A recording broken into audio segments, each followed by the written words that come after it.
Estamos de volta aqui no Paideia. Hoje, na entrevista, eu converso com Sérgio Henrique Vanucchi Leme de Matos, que é docente do Departamento de Hidrobiologia da UFSCar.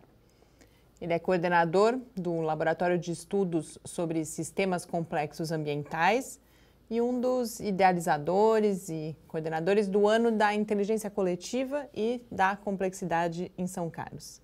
Professor Sérgio, muito obrigada por ter aceito o nosso convite e estar conosco aqui no Paideia. Eu que agradeço o convite, Mariana, professora Dilson. Hoje a gente vai falar bastante de complexidade, pretendo falar nos dois contextos, tanto na sua trajetória acadêmica quanto no ano da complexidade dos sistemas complexos aqui em São Carlos. Então eu queria que a gente começasse, antes de mais nada, falando do que estamos falando quando falamos em complexidade. O que significa olhar para o mundo a partir do paradigma da complexidade? Para a gente falar sobre isso, primeiro a gente tem que entender o que a gente fala quando diz paradigma, né, na ciência. Então, paradigma é como os cientistas veem o mundo, a visão de mundo que eles têm, o modelo de mundo que eles têm, né? Tradicionalmente, a partir do século XVII, XVIII, né, principalmente com as ideias do Descartes e do Newton, o universo passou a ser visto como se fosse uma grande máquina e um grande relógio. E esse universo, esse mundo, deveria ser entendido, segundo esse paradigma, segundo essa visão de mundo, desmontando, entendendo cada uma dessas pecinhas desse relógio, dessa grande máquina, para depois entender o funcionamento dele como um todo, né? Esse tipo de visão de mundo, esse paradigma, né, que a gente chama de mecanicista, determinista, é o que levou a todos os avanços científicos que a gente tem até hoje, né? Porém, no final do século XIX, durante o século XX, vários estudos em diferentes áreas, seja nas áreas de exatas, de humanas, de biológicas, as ideias, as descobertas, pesquisas nessas áreas começaram a não se adequar tão bem a esse paradigma reinante, tá? E daí começa a tomar corpo um novo paradigma, um paradigma emergente, que a gente chama de paradigma sistêmico da complexidade, né? Que basicamente, ao invés de buscar focar no objeto, na parte, como outro paradigma, vai tentar entender as relações que existem entre essas partes para formar um todo, para formar esse sistema, né?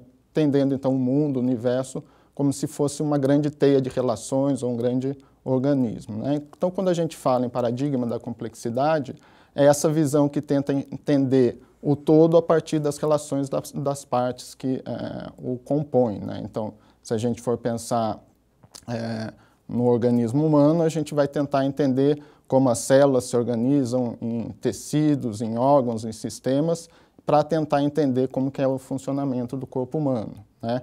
E não tentar enxergar uma parte específica e disso extrapolar para o todo, né?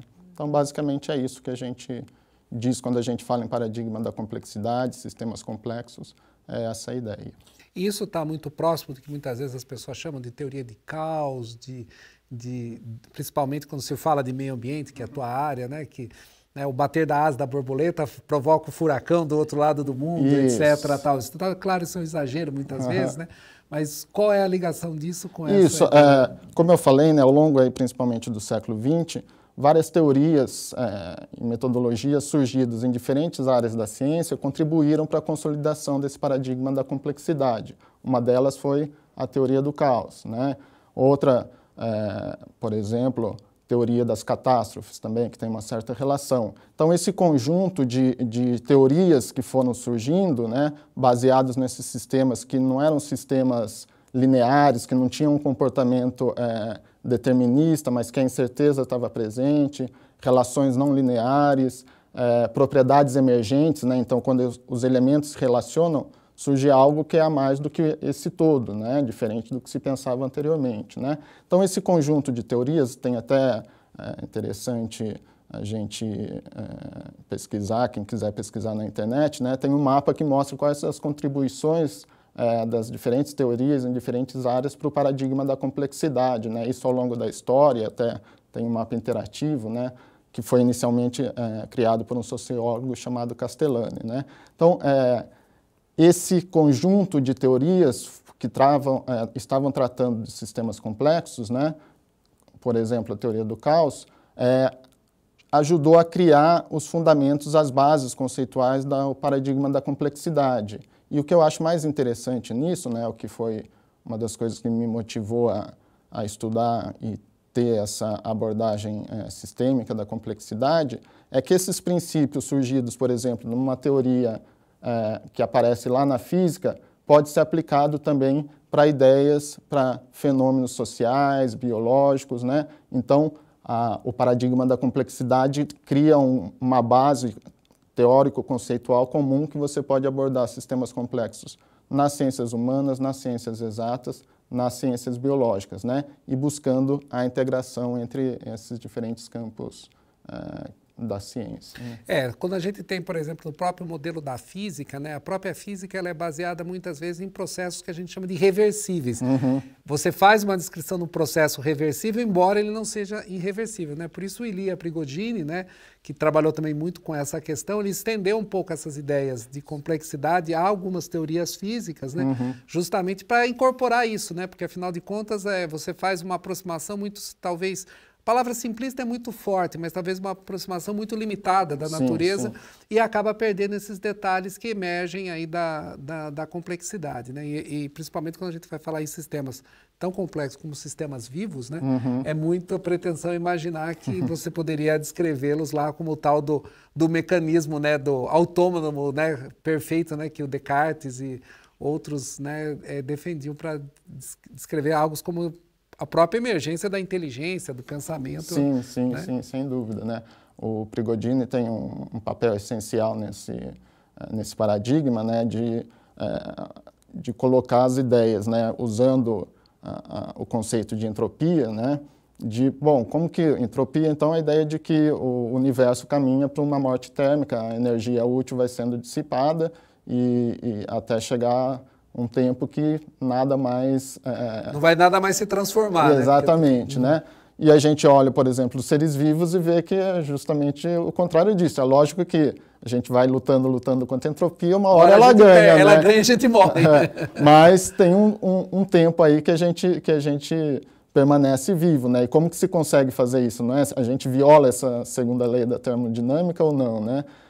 Na verdade, daí vem o Prigogine, né? Os seres vivos e outros fenômenos físicos, né? Têm as estruturas dissipativas, né? De entropia, né? Então, a gente gera organização à custa de eliminar entropia para o ambiente, né? Para o nosso ambiente, né? A gente incorpora, né, a entropia que o Sol nos manda, né? Via todas as outras formas que nos alimentam para chegar nisso, né? Então, realmente, isso é um tema muito fascinante e muitas vezes acho que tem um problema da falta do conhecimento das pessoas dessa abordagem, sim, né? As pessoas muitas vezes confundem, né, complexidade com coisas complicadas, né? Talvez se pudesse falar um pouquinho dessa diferença. O professor José Roberto Castilho Piqueira, né, da Poli, USP, ele sempre diz a respeito da carga semântica da palavra complexidade. E se a gente for pensar em sistema também, tem uma carga semântica grande, né? Então, a culpa é do sistema sempre, né? Então, a gente fala paradigma sistêmico da complexidade, tudo assusta, né? Tudo assusta. Assusta, né? Afugenta as pessoas, né? Mas, na verdade, o que é interessante aí no paradigma da complexidade é que, ao estudar esses fenômenos complexos, esses sistemas complexos, se verifica que, às vezes, regras simples de funcionamento gera esses comportamentos que são complexos, mas não são complicados, exatamente, né? E não são caóticos, né? Então, às vezes, justamente pela forma de interação entre os elementos de um sistema, que essas interações não são lineares, envolvem propriedades emergentes, surge algo dessas regras simples de funcionamento, né? Então, a gente tem um entrave mesmo de quando fala em sistemas complexos, complexidades que já afugenta as pessoas, né?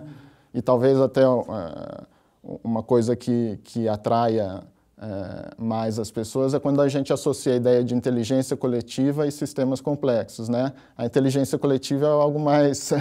mais legal, né? Mais legal, né? Assusta menos, né? Então até coloca primeiro a inteligência coletiva e sistemas complexos, né? A inteligência coletiva como uma forma de entender, de estudar os sistemas complexos. Infelizmente as pessoas confundem coisas complicadas com complexidade, né? E acaba usando isso muito fortemente no cotidiano, né? E acaba levando a esse conceito errado. Você falou em inteligência coletiva, eu queria aproveitar e pedir que você falasse um pouco mais, então, da inteligência coletiva, o que é ela especificamente e o que é ela na sua relação com esse estudo dos sistemas complexos. Na verdade, o conceito de inteligência coletiva mesmo, eu tive contato faz cerca de 1 ano com o professor Paulo César de Camargo, né, da física aqui da UFSCar, né, que ele me apresentou esse conceito. Eu falei, bom, mas isso então é o que a gente vê nos seres vivos, por exemplo, nas abelhas, nas formigas, né? Então, como os agentes de um sistema agem coletivamente, né, que gera uma forma de cognição que não está presente em cada indivíduo isoladamente, né? Na nossa sociedade humana a gente percebe isso, né? O que tem de diferente, o professor Paulo sempre ressalta isso, né? Nos tempos atuais em relação à inteligência coletiva. É essa interação dos seres humanos com as máquinas, com os equipamentos tecnológicos que a gente dispõe hoje. Então a gente consegue fazer muito mais do que fazendo cada um individualmente e, além disso, a gente consegue fazer isso coletivamente com o auxílio dessas ferramentas, né? Que, obviamente, se bem usadas, né? A tecnologia por si só não garante nada, né? Então, a ideia de inteligência coletiva aplicada a sistemas complexos é justamente, entre outras coisas, tentar pegar esses especialistas de cada área, por exemplo, da ciência já pré-estabelecida, para tentar entender fenômenos como ambiente urbano, nos quais a gente tem diversos problemas, né, que além de serem complicados, são essencialmente complexos, né, e existem ferramentas tecnológicas que vão auxiliar a entender a dinâmica de uma cidade, né. E aí a gente vê que justamente para a abordagem desses problemas, a gente precisa de pessoas que tenham visões mais holísticas da ciência, holísticas das áreas, né? Que não dá mais só para você ficar com o seu pensamento, a sua ideia fixa apenas naquele seu mundinho. E acho que isso é uma coisa que carece muito hoje na própria formação do cientista em geral, dos nossos alunos, né? A gente acaba não aproximando eles dessas ideias e dessas visões. Eu acho que justamente a difusão dessas ideias, como você e o professor Paulo César estão fazendo, são de extrema importância para chamar a atenção das pessoas, principalmente dos nossos estudantes aqui da universidade, esse tipo de abordagem que talvez é uma abordagem da ciência do futuro mesmo, dado o nível de complexidade que a ciência tem alcançado. Holística é outra palavra que tem uma carga semântica grande, né? Essa ideia de ver uma visão sistêmica e holística às vezes tem um sentido que as pessoas levam para o lado esotérico, nada contra, mas cada um tem... Aqui ela está em outro contexto. Isso, né? Mas essa formação ampla, né, em grande parte eu devo a que durante a minha graduação eu fiz parte do PET, né, do programa, naquela época chamava Programa Especial de Treinamento, né? E a tutora que eu tinha, a professora Yuri, ela tinha essa visão e a gente não ficava apenas estudando coisas relacionadas à biologia, mas também a outras áreas da ciência, outras áreas da cultura em geral, né? Artes, tentando fazer essa relação ciência e arte, né? E isso, para mim, fazia muito sentido e ainda faz muito sentido, né? E depois que a professora Yuri saiu, assumiu a professora Lúcia Maria Pagliari, também com uma visão ampla, ecológica, né? Ela é ecologista, ecóloga, com essa visão ampla também. Então, essa formação inicial que eu tive na graduação, infelizmente, eu não tive isso nas minhas aulas em geral, né? Nas minhas disciplinas de graduação, porque... cada um, de novo, né, tratando da sua caixinha, né? Mas isso é uma coisa que falta e que agora, como docente aqui na universidade, eu tento, de alguma forma, contribuir nessa formação cultural mais ampla dos alunos, né? Sérgio, você trabalha mais especificamente com sistemas complexos ambientais, né? Está, inclusive, no nome do seu laboratório. Queria que você falasse um pouco sobre eles, o que são esses sistemas complexos ambientais e exemplificasse com alguns estudos esse olhar, esse paradigma, essa forma de olhar para esses sistemas que é diferente de outros paradigmas, outras metodologias mais tradicionais. Quando a gente fala de sistemas complexos ambientais, a gente está dizendo como o paradigma da complexidade vai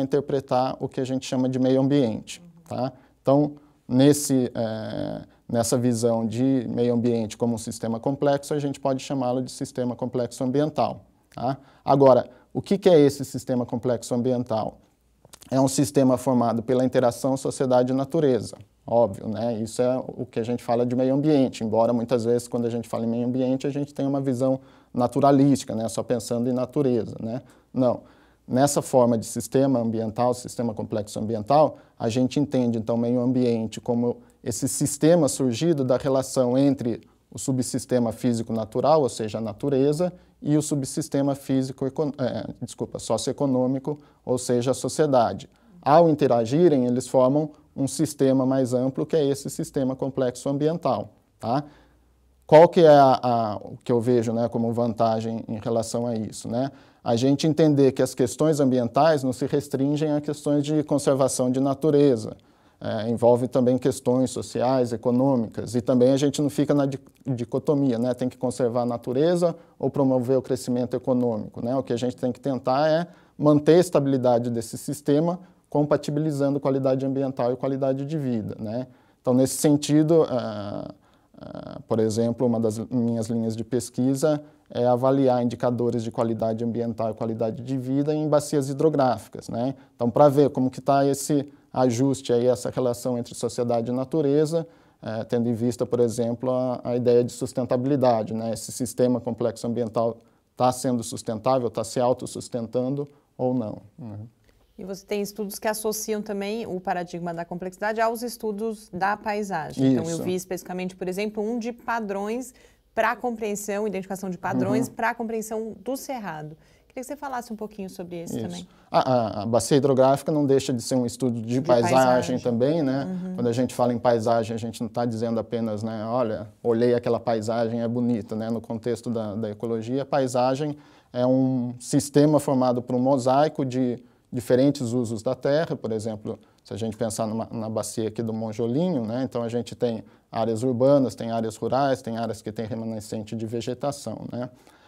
No caso específico de estudos, por exemplo, relacionados ao cerrado, aos padrões espaciais do cerrado, né?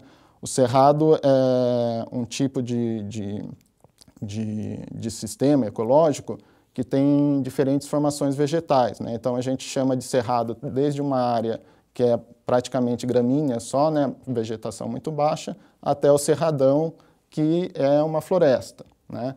Então, no meu doutorado, o que eu quis entender, né? Quais são esses elementos que fazem com que o mesmo ambiente pode ir para uma formação totalmente aberta ou uma totalmente fechada, né? Geralmente, as explicações que se buscam para entender isso é focando numa única causa, num único elemento. Então é o alumínio no solo? Não, é o fogo, né? Isso por quê? Porque é uma visão focada naquele paradigma tradicional que eu comentei no início da conversa, né? Tentando entender o cerrado como um sistema complexo, a gente vai pensar que são diferentes elementos que se relacionam para dar uma ou outra fisionomia, dependendo da frequência, enfim, do valor de determinado elemento nessa dinâmica aí, vai ter mais argila no solo, como isso se relaciona com a água, o que isso tem a ver com os herbívoros, então ter uma visão mais macro disso daí, né? Eu queria não perder a oportunidade de a gente voltar a falar aqui no Paideia do Ano Internacional da Inteligência Coletiva e da Complexidade. A gente teve a oportunidade já há algumas semanas de conversar sobre isso com o professor Paulo César. Mas eu queria perguntar para você agora, qual foi a sua motivação para participar dessa iniciativa e quais são os principais objetivos que você vê que ela tem e pode ter? O meu interesse, né, como eu já citei, né, pelos sistemas complexos surgiu lá na minha graduação já no primeiro ano, né? E quando eu cheguei aqui na UFSCar há cerca de um ano, né, e vi que tinha alguma coisa aí, algum movimento a respeito de sistemas complexos, eu falei, opa, vou embarcar nessa que é uma área que me interessa e que até então eu não tinha tido muito acesso a outras pessoas que trabalhavam com isso, né? Então comecei a conversar com o professor Paulo César de Camargo, né?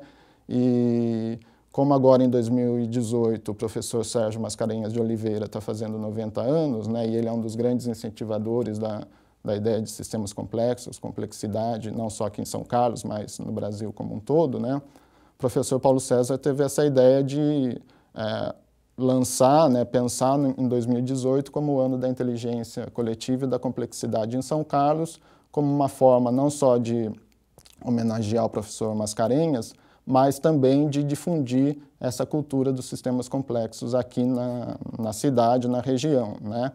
Então eu falei, opa, quero participar dessa e estamos aí trabalhando e agora ampliando aí os colaboradores nesse projeto aí que a gente acredita e, claro, né, vai ter o 2019, 2020, 2021, né, com diferentes frentes aí esse projeto, esse desdobramento, né. Vocês têm trabalhado com uma disciplina de ACIEP sobre esse tema aí, você podia falar um pouquinho sobre ela? A gente, nesse primeiro semestre, eu, professor Paulo César e alguns outros professores colaboradores, né, a gente está dando um curso presencial sobre sistemas complexos de inteligência coletiva, né, que teve uma demanda muito grande de alunos para fazer esse curso, na qual a gente apresenta os conceitos básicos relacionados a esses dois temas, né, inteligência coletiva e sistemas complexos, né, e tentando aplicar isso utilizando uma ferramenta de simulação que é o NetLogo, né, uma linguagem computacional, né.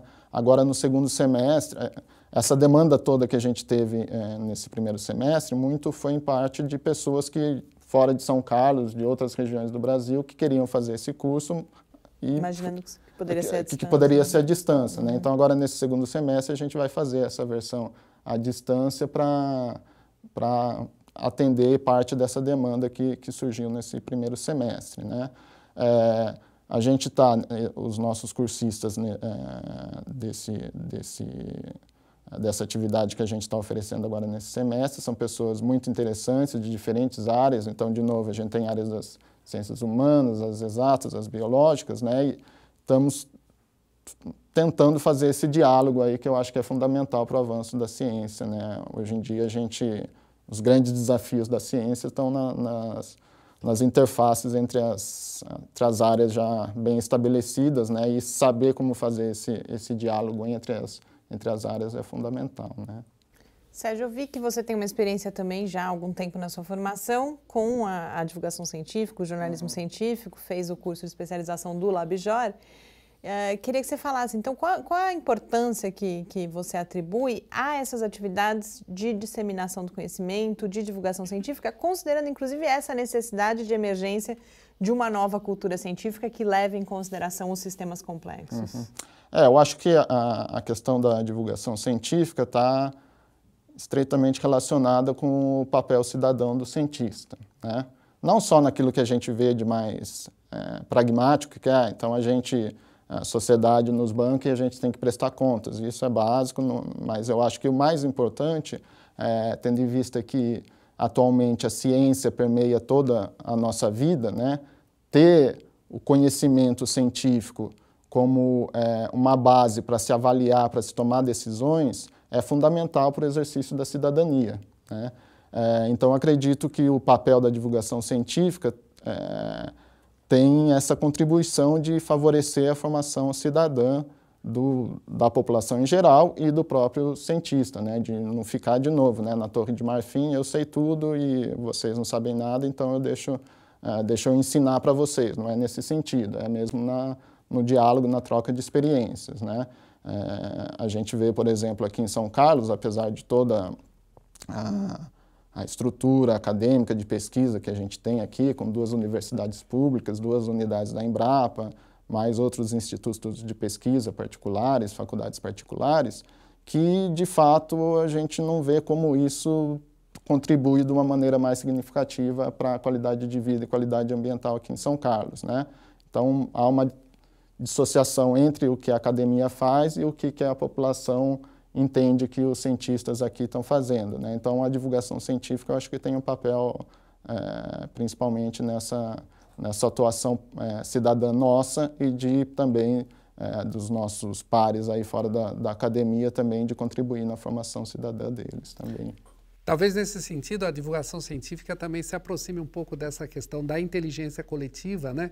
Porque muitas vezes não adianta eu apenas divulgar o conhecimento específico de uma área específica se eu não correlacionar esse conhecimento com outras áreas com outros aspectos, né? As pessoas muitas vezes pensam em ciência somente na ciência que pode ser aplicada, né? Sim, então, sim. quando a gente fala, descobriu tal coisa, isso aí vai reverter em quê? Não muitas vezes pensando que aquele conhecimento em si faz com que você tenha uma outra visão, uma visão mais orgânica da própria natureza e com isso você conseguir avançar até no seu próprio entendimento e como consequência você poder reforçar suas reivindicações e perceber isso, né? Então aquilo que muitas vezes a gente fala da cultura científica, né, que as pessoas têm, ela acaba sendo um processo também de inteligência coletiva, né? Que eu acho que talvez falte isso um pouco na divulgação. A gente vê muitas ações de divulgação, mas muitas vezes elas são isoladas em determinadas áreas, né, em determinados assuntos e sem pensar numa visão mais orgânica, mais ligada. Não, sem dúvida. Eu acho que né, eu foquei um pouco na questão da atuação cidadã, mas a atuação cidadã pressupõe também uma formação cultural geral da população, né? E nem sempre o conhecimento científico que a gente está divulgando vai ter uma aplicação direta, né? Recentemente eu li até um livro, né, que chama a Utilidade do Inútil, alguma coisa assim, né? Acho que é como que é o nome dele? É italiano, acho que Inútil, alguma coisa assim, né? Então, o que ele fala é justamente isso, né? A busca do conhecimento despretensioso, né? De que não tem uma aplicação imediata, direta, que a gente não enxerga isso, tem que ser valorizado, embora cada vez mais fique de lado, né? Em questões de financiamento da ciência. Se isso vai reverter em benefício da sociedade ou não, mas aquilo que nos motiva a entender quem somos, onde vivemos, né, isso é a base para todo mundo e a ciência nos ajuda a dar algumas respostas em relação a isso, né? Então, essa formação cultural, eu acho que a divulgação científica tem esse papel fundamental também. A gente poderia ficar certamente mais algumas horas aqui conversando sobre isso, mas infelizmente o nosso tempo agora acabou. Agradeço muito a sua participação, parabenizar mais uma vez, já fiz isso, professor Paulo César também, pela iniciativa. Acho que a gente ainda vai colher muitos frutos de toda essa discussão aqui em São Carlos. Muito obrigada, professor. Eu que agradeço. Em relação ao projeto 2018, quem quiser colaborar, contribuir, a gente está aberto. Não é uma iniciativa que nós fomos os precursores disso, mas a gente quer formar uma rede colaborativa, não sermos centralizados na gente, não. Então, quem estiver disposto a colaborar, só entrar em contato. Obrigada. Eu conversei com o Sérgio Matos, que é professor do Departamento de Hidrobiologia aqui da UFSCar. Esse Paideia agora fica por aqui.